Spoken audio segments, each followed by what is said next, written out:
Ele poderia ter simplesmente dito: o que para mim era lucro, considerei como perda por causa de Cristo, por causa da sublimidade do conhecimento de Cristo.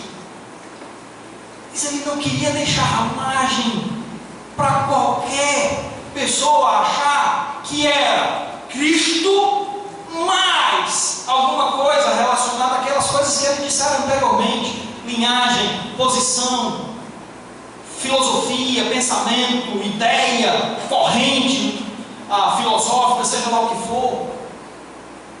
Não andar para lá dessas coisas. Linhagem real, nada. Essas coisas são absolutamente vazias, fúteis, banais, passageiras. Considerei tudo como perda, porque eu encontrei algo melhor. Encontrei algo muito melhor: Jesus Cristo. Quando Jesus está presente pela fé em nossas vidas, aquelas atitudes que impedem que a alegria aconteça são lançadas fora. Atitudes como preocupação. Quantas coisas poderiam estar aí na mente de Paulo, na vida de Paulo, causando inquietação, preocupação. E agora? Como vai ser amanhã? Como será que vai acontecer meu julgamento?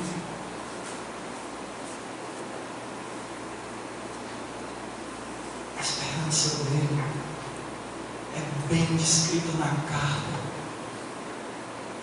A fé no Senhor tirava fora essas preocupações. E na realidade, isto nem de longe foi algo que o apóstolo Paulo descobriu por si só. O Senhor Jesus já havia dito. Lá no Sermão do Monte, Mateus capítulo 6, o Senhor Jesus já havia falado para nós sobre as coisas que turbam o nosso coração, sobre as coisas que trazem preocupação para a nossa vida. A gente luta semanalmente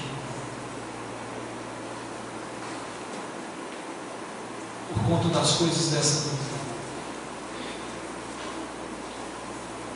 Compromissos e mais compromissos a serem honrados.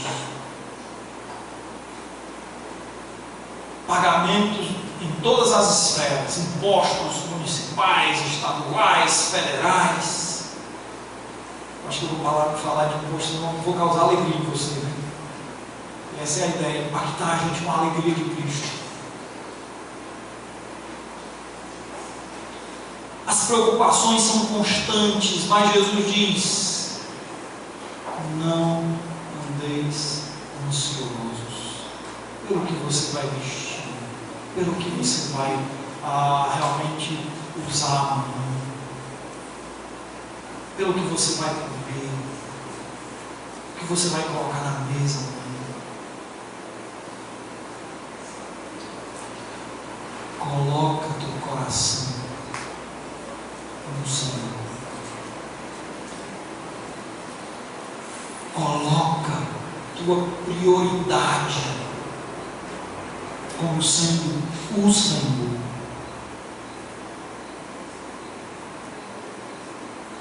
E você perceberá que as outras coisas Deus vai honrando baseado na sua misericórdia. Cada dia temos misericórdia suficiente para viver um dia após outro. A preocupação se dissipa pela fé, a dúvida também.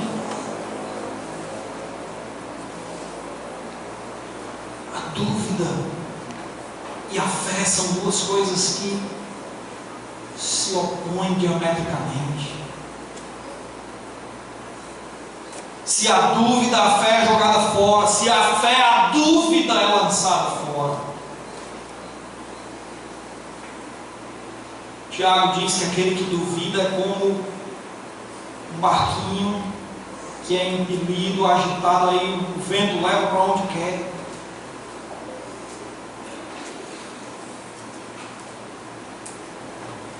Uma onda agitada pelo vento.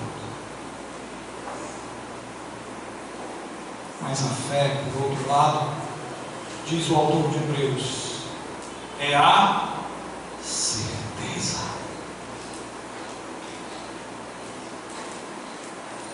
A fé não deixa espaço para dúvida. Outra atitude dispersada pela presença da fé é o medo. O medo das coisas por vir. O medo se vai dar certo, se não vai. O medo das nossas realizações, ou do nosso sucesso, ou insucesso. O apóstolo Pedro ilustra bem esse quadro, naquele contexto onde Jesus Cristo, após mandá-los ir à frente deles, vai ao seu encontro andando sobre as águas, narrado por Mateus capítulo 14.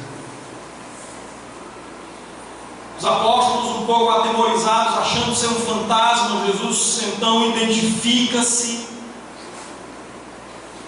E Pedro diz: Senhor, se és tu, manda que eu vá até aí.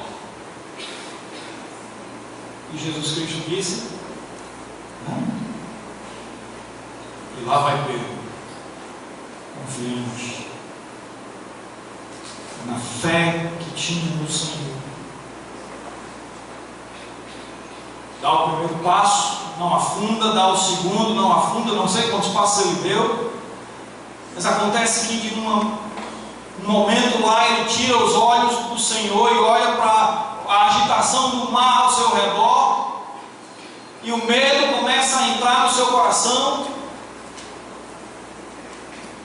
e ele começa a afundar.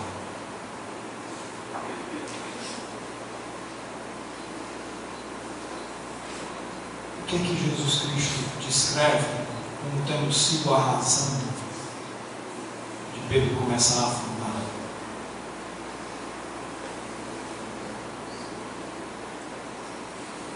Falta de fé. Medo, dúvida, preocupação não combinam com a fé.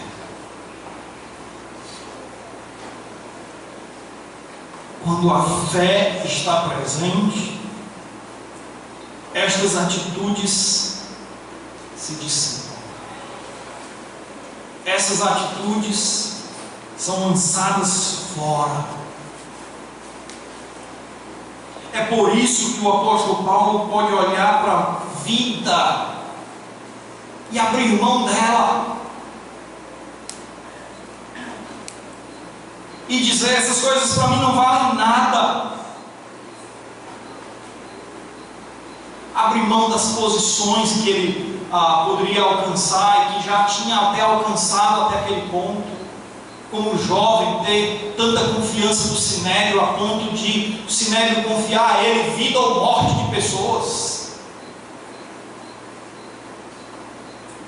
Lembra que o apóstolo Paulo estava entre os que julgaram e condenaram Estevão à morte?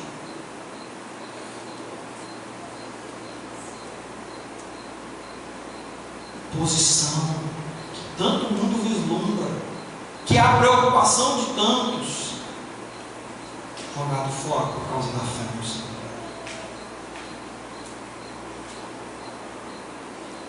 Por outro lado, outra razão porque a fé é essencial à alegria, porque se de um lado ela dispersa as atitudes que impedem a alegria acontecer, por outro lado ela convoca as atitudes que promovem uma alegria permanente. Essa é a segunda razão. Porque a fé é essencial à nossa alegria. Porque ela convoca as atitudes que promovem alegria permanente. Primeira atitude é a confiança. Pensando nesse aspecto, eu quero chamar a tua atenção a um outro momento da vida de Paulo, que tem em comum a esse momento o fato de estar preso, mas não nessa primeira prisão. O apóstolo Paulo, eu creio, ele foi solto, conforme a expectativa que ele apresenta aqui em Filipenses, conforme a expectativa demonstrada no livro de Atos, conforme que ele fala aos romanos, falando do seu projeto de atingir a Espanha.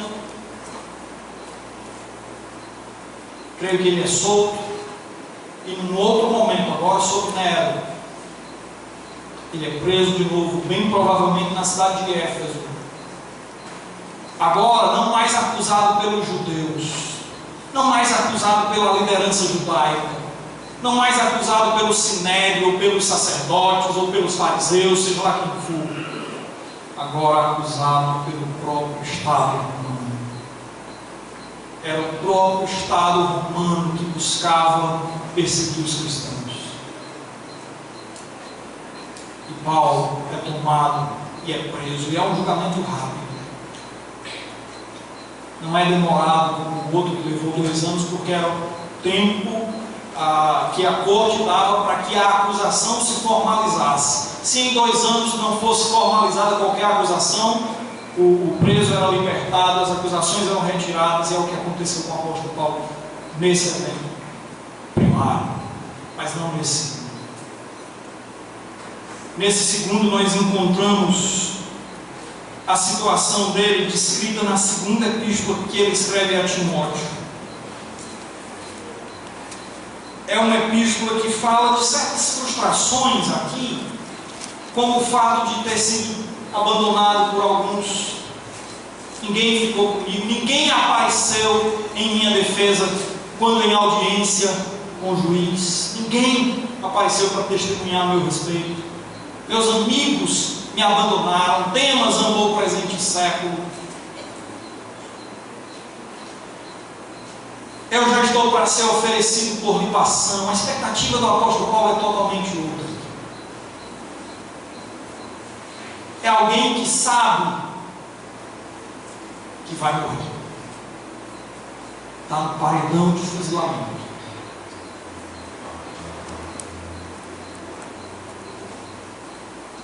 Mas olha o que este homem fala no versículo 12 de capítulo 1. Por isso estou sofrendo estas coisas. Todavia, não me envergonho, porque sei em quem tenho crido, e estou certo de que Ele é poderoso para guardar o meu depósito até aquele dia.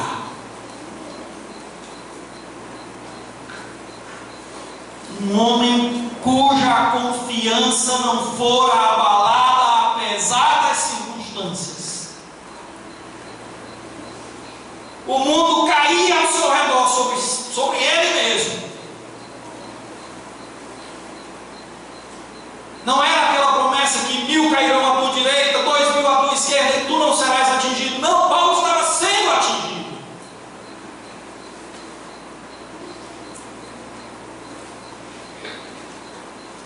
Ele seria executado por Deus.